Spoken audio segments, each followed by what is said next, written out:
കോപ്പ് universe, spy universe, അതുപോലെ തന്നെ ഈ ഒരു ബാഗി, അങ്ങനെ പല പല യൂണിവേഴ്സുകളും ആ ഒരു സീക്വലും പ്രീക്വലും ഒക്കെ ആയിട്ട് കുറേ സംഭവങ്ങളുള്ള ഒരു ഇൻഡസ്ട്രിയാണ് ബോളിവുഡ്.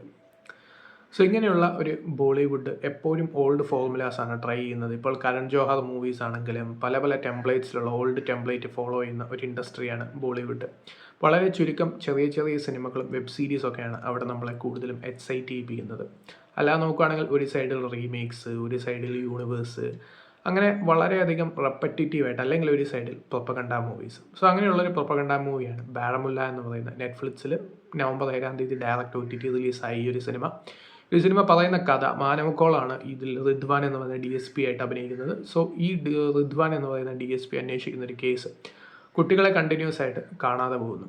സോ അതിലൊരു മിസ്റ്ററി, സസ്പെൻസും എലമെൻസും ഒക്കെ സ്റ്റോറിയിൽ വരണം. പക്ഷേ ഈ ഒരു സിനിമ സ്ക്രീനിൽ വരുമ്പോഴത്തേക്കും ഓഡിയൻസിന് അങ്ങനെ രീതിയിലുള്ള കണക്ഷനോ അല്ലെങ്കിൽ ഒരു ഇമോഷൻസോ അല്ലെങ്കിൽ ആ ഒരു എൻ്റയർ ആ ഒരു ആദ്യത്തെ 1.25 മണിക്കൂർ നല്ല രീതിയിൽ ലാഗായിട്ടാണ് പോകുന്നത്. സോ അങ്ങനെ പോകുമ്പോഴത്തേക്കും സിനിമ 2 മണിക്കൂറാണ്. ലാസ്റ്റത്തെ അരമണിക്കൂറാണ് ഒരു ത്രിൽ എലമെൻസ് ഒക്കെ വരുന്നത്. ഈ ഒരു സൂപ്പർ നാച്ചുറൽ, മിസ്റ്ററി, ത്രില്ലർ അങ്ങനെ ഒരു ജേണലിൽ വന്നിട്ടും ത്രില്ലടിപ്പിക്കാതെ പോകുന്നത് എന്തൊരു കഷ്ടമാണ്. സോ അങ്ങനെ ഒരു മൂവിയാണ് ബാരമുല്ല. അവസാനം പറഞ്ഞ് എങ്ങനെയെങ്കിലും ഈ ഒരു പ്രൊപ്പഗണ്ട സ്റ്റൈലിൽ കശ്മീരി ഫയൽസ് ഒക്കെ കണ്ടവർക്കറിയാം, ആ ഒരു രീതിയിലുള്ള സംഭവങ്ങൾ, ബണ്ടിറ്റ്സ്, ടെററിസം, മുസ്ലിംസ്, അങ്ങനെയുള്ള പല പല സംഭവങ്ങളിലോട്ട് കൊണ്ടെത്തിക്കുക തന്നെ ചെയ്യും. അതാണ് ബോളിവുഡ്. സോ നേരത്തെ പറഞ്ഞ പോലെ തന്നെ ഒരിക്കലും മാറാൻ താല്പര്യമില്ല എന്ന് വാശി പിടിക്കുന്ന ഒരു ഇൻഡസ്ട്രിയാണ് ബോളിവുഡ്. ഇപ്പോഴും അതിനൊരു മാറ്റവും വന്നിട്ടില്ല എന്നുള്ളതാണ് സത്യം.